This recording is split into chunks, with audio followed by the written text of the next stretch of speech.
Primary रिसाला शुमार number 16 सफ़ा number 13 कहानी कॉर्नर। अस्सलाम वालेकुम प्यारे बच्चों, उम्मीद है कि आप खैरियत से होंगे। मुझे पता लगा है कि आप सबको कहानियां पढ़ना बहुत पसंद है। इस शुमारे की कहानी शुरू करने से पहले हम ये देखते हैं कि इस सफ़े पर क्या बना हुआ है। आपको क्या नजर आ रहा है? ध्यान से देखिए, ये कौन सी जगह है? मुझे तो ये आसमान लग रहा है, जहाँ एक रॉकेट, एक बच्ची और बहुत से सितारे और सैयारे मौजूद हैं। लेकिन ये बच्ची रॉकेट के ऊपर बैठी कैसे? और ये कहाँ जा रही है? आइए कहानी पढ़कर जानते हैं कि आखिर माजरा क्या है।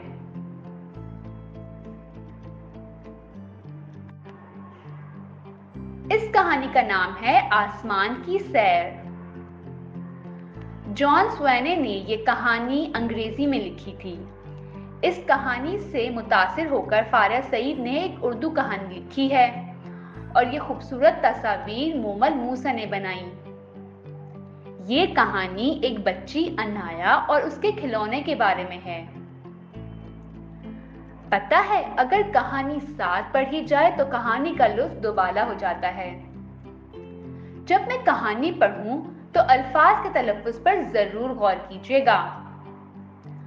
अनाया कमरे में खेल रही थी कि अचानक दूर रखे हुए हवाई जहाज डम्बू से आवाज आई, जल्दी से खिड़की खोलो, मुझे देर हो रही है।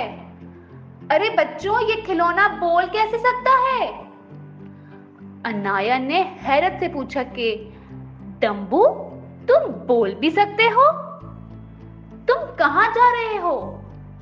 डम्बू ने कहा, मैं अपने दोस्तों से मिलने निज़ामे शम्सी में जा रहा हूँ, क्या तुम भी चलोगी?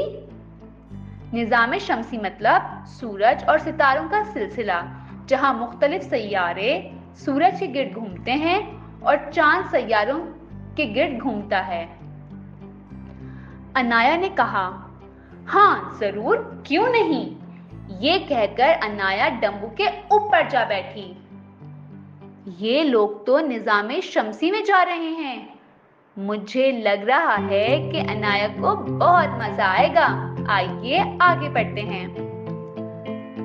डम्बू तेज रफ्तारी से उड़ा।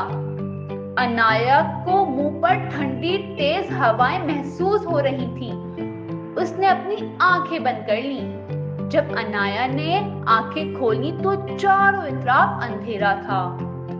अनाया ने कहा, बहुत दूर वो क्या चमक रहा है? क्या वो सूरज है? डम्बू ने कहा, हाँ आओ करीब चलते हैं। अनाया बोली, अरे दूर चलो भाई, यहाँ तो बहुत गर्मी है। डम्बू ने कहा, हाँ सूरज वाकई एक जलता हुआ सितारा है। इसी से हमारे निज़ामे शम्सी को रोशनी और गर्मी मिलती है। अनाया ने पूछा, क्या वो अतार मरकरी है, वो सैयारा जो सूरज के सबसे करीब होता है? डम्बू ने कहा, हाँ यहाँ दिन गर्म और रातें ठंडी होती हैं। वो देखो ज़ोहर, वीनस। अनाया ने पूछा, यहाँ तो सूरज मगरिब से तुलू होता है ना? डम्बू ने कहा, हाँ, इसका चमकता हुआ बादल इसको तमाम सैयारों में रोशन तरीन सैयारा बनाता है।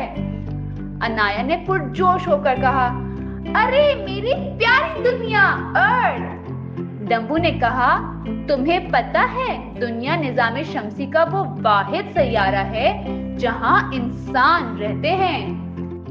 अनाया ने कहा, मैंने तो सुना था कि मरीख मार्स पर भी इंसान रह सकते हैं। डम्बू ने कहा, शायद मुस्तकबिल में मरीख पर भी इंसान रह सके, लेकिन अभी तो मरीख जंग आलूद, गर्द आलूद और सर्द है।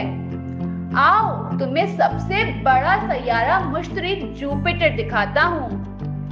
अनाया ने पूछा, वो कौन सा सैयारा है जिसके चारों तरफ दायरे हैं? डम्बू ने कहा, वो है ज़हल, सैटर्न। ज़हल के ये दायरे बर्फ के ज़र्रात से मिलकर बनते हैं। یہ دیکھو، یہ ہے یورینس، یہ کبھی بھی گرم نہیں ہوتا، حالانکہ اس پر 24 سالوں تک مسلسل سورج کی روشنی پڑتی ہے۔ انایا نے کہا، ارے وہ دیکھو، یورینس کا نیلا جڑواں سیارہ۔ ڈمبو نے کہا، وہ ہے نیپچون، جہاں ہوا کی رفتار 700 میل فی گھنٹہ ہے۔ انایا نے پوچھا، کیا آسمان میں صرف یہی کچھ ہے؟ ڈمبو نے کہا، نہیں، ہمارا نظام شمسی تو ملکی وے کا صرف ایک چھوٹا سا حصہ ہے۔ ملکی وے کائنات میں موجود بہت سی کہکشاؤں میں سے صرف ایک ہے۔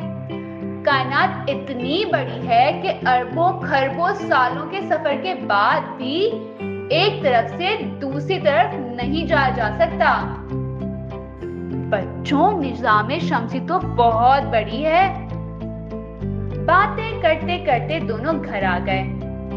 انایا نے کہا، ڈمبو، اگر ہمارے نظام شمسی جیسا ایک اور نظام شمسی بھی ہے تو کیا ہمارے جیسی ایک اور دنیا بھی ہے؟ کیا اس دنیا میں میری جیسی کوئی اور انایا بھی ہو سکتی ہے؟ ڈمبو نے ہنستے ہوئے کہا، پیاری انایا، تمہارے جیسا اور کوئی نہیں۔ یہ کہانی پڑھ کر تو مجھے بہت مزہ آیا۔ میں بھی آسمان کی سیر پر جانا چاہتی ہوں۔ بچوں، آپ کو معلوم ہے کہ آسمان میں جانے کے لیے ایسٹرو فزکس کی پڑھائی کی جاتی ہے۔ اپنے دوستوں اور گھر والوں کو کہانی پڑھ کر سنائیے اور ان سے بھی آسمان میں موجود مختلف اشیاء پر بات کیجیے۔ اللہ حافظ بچوں۔